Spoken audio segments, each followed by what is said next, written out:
Hi everyone. Welcome to the How-to Guide series brought to you by the Centre for Innovation in Learning and Teaching at the University of Cape Town.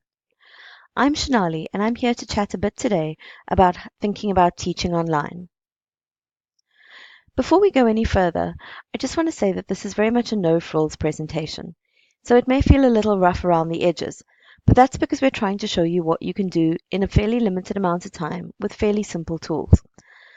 We believe in using everyday tools and resources that most users will have access to make material that is representative of your world. So let's start thinking a little bit more about teaching and learning online. There are many reasons that people might consider teaching and learning online. Sometimes it has to do with geography. It's really difficult or far to get to a particular university or institution. A student population may be particularly dispersed around a continent or a country. Teaching online might offer improved flexibility for students. It might also, in some cases, reduce the residential costs for students. In some cases, being able to learn online improves access. There are many reasons that a person might consider teaching and learning online. While there are many complex processes that one can undertake when designing online teaching and learning, we suggest that you simply start by thinking about blended learning. Blended learning is the idea that you combine a face-to-face space with an online space. In an ideal world, when one undertakes blended learning, this integration is carefully planned in such a way as to optimize the affordances and the possibilities of both those two spaces. So what we've done is we've pulled together a kind of three-step process that we hope will be of assistance to you. Before we dive into that process, though, I'm going to ask you to take a moment on this slide, stop, and do some reflecting. So if you think about yourself and your teaching context, in relation to online teaching, what are your curiosities, your hopes, your skills, your experiences, your concerns? If you think about it from a purely personal perspective, what is it that, how are you responding to the possibility of online teaching? And then as a kind of counterbalance to that, to think about, well, what are you teaching? What is the content of what you're teaching? How has it been taught in the past? What kinds of teaching strategies or interactions or materials have been used? And how have you assessed this kind of teaching and learning in the past? And so to really just try and bring into your mind both your own personal responses to teaching and learning in the online space, but also what it is that you're exactly trying to do with that space. Once you've engaged in this reflection, we hope that you'll stop and pause for a moment and think to yourself, should I really be teaching this material online? And if you feel like, yes, you should really be teaching this material online, or there is something really wonderful to gain from teaching this material online, then you're posed with three questions. Can you simply transfer the material or the learning experience? Can you take something that's happened in your classroom in a face-to-face context and simply transfer that online? So in my head, that's kind of analogous to hand my students a reading in person. I can probably hand them a reading online in an e-copy. There might need to be some concerns around access. Will people need to print it themselves? What will that cost? Do students need to learn how to read online? Is that different from the kind of face-to-face space? But there is some sense of simpler transference there. The next option is to translate something entirely.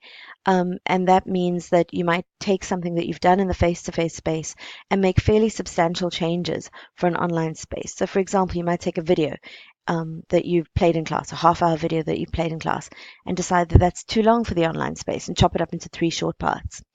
Or you may plan a discussion for a face-to-face space and now need to make that happen through a chat room or through a forum space. So these are things that will shift. And then finally, there are items that need to transform entirely. And in the case of transforming items, what you're looking at is changing something altogether. So something that students have done physically before, they might need to be able to do in a virtual world now. So we've got 3 processes that we want to talk you through that can help you to decide what to do when you're teaching and learning online. The first one is around creating or finding content. So whatever you decide to do online, whether you're teaching knowledge and facts, whether you're teaching ways of being, whether you're teaching um, attitudes and approaches to things, you're still going to need to be able to create material for that.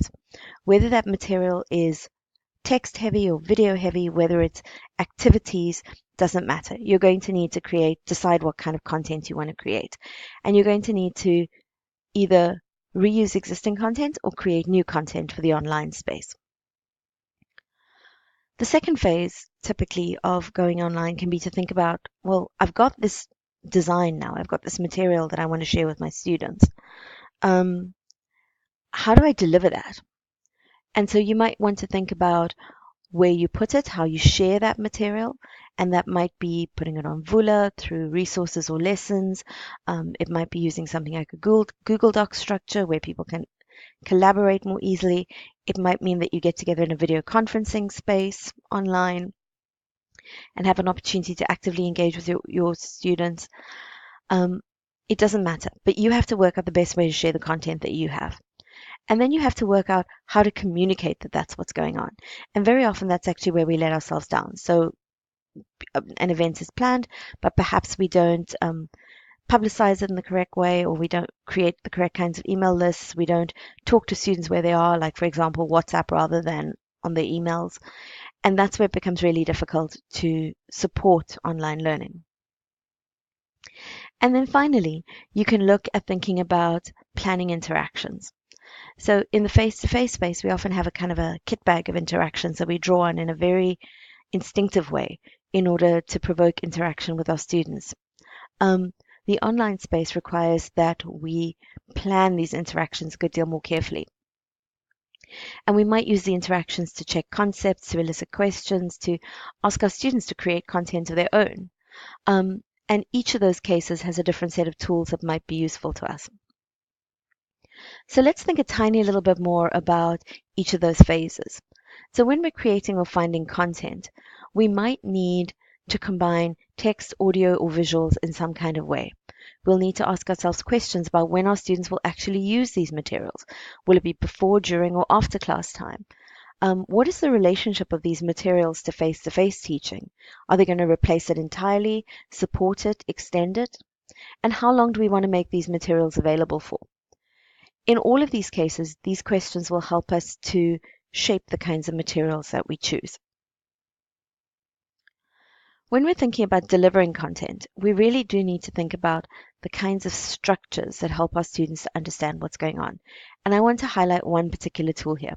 Historically, we've used resources in Vula as a place for us, as a kind of repository for content. And I do want to just highlight that at the moment there's a really cool tool in Vula called Lessons, which allows an instructor to organize resources, activities, and media on a single page. And you can have as many lessons pages as you want. So one a week, one a day, one a module, it's entirely up to you. And you can customize those lessons pages to either mimic or supplement what you would be doing in a face-to-face classroom. Finally, you need to look at planning interaction. And when you're planning interaction, you need to think about who the student is interacting with. So in some cases, they're interacting with other students, or they might be interacting with content, or they might be interacting with a teacher. But that needs to be planned for. And in the online world, we need to ask ourselves, well, what mode are they interacting in? Are they interacting in text, audio, or video? Are they interacting synchronously or asynchronously at the same time or with some kind of time lag? And all of the tools on your screen allow you to think about those questions. So for example, if I wanted my students to be able to listen to each other, but I didn't think I could get them all into the same virtual space at the same time, I might use WhatsApp voice notes in a group. So they could all hear each other's comments, hear each other's voices, emotions, intonations, etc., but they didn't all have to be in the same place at the same time. If I did think I could get them all to the same place at the same time, I could use something like Adobe Connect with the visuals off, or Skype as a way of getting students to hear each other. And then finally, a key part of student learning is assessment. And it's one of the things that we need to consider when we take our teaching online, is how do we also take our assessment online? Do we want to, and what bits of it do we need to take online, and so on. So as a starting point, the institutional LMS Vula has actually got quite robust capacity around providing assessment online. It offers a range of different types of assessments that you can use, including various kinds of types of questions and tests and quizzes. You can create pools of questions and draw from those, and it enables both formative and summative assessment. But it is very much a question of designing the assessment to suit what it is that you've been doing in your teaching space. Sure. So that's a kind of very quick run through of some of the things that you might want to think about as you're thinking about learning and teaching online. But I just want to remind everyone that in addition to that, we've got a whole host of resources that live on the CILT Teaching Resources page, many of which link to our YouTube channel. And so you can see and hear more from us on how to think about teaching and learning online and what you might do in order to make that possible. Thanks so much. Have a great day.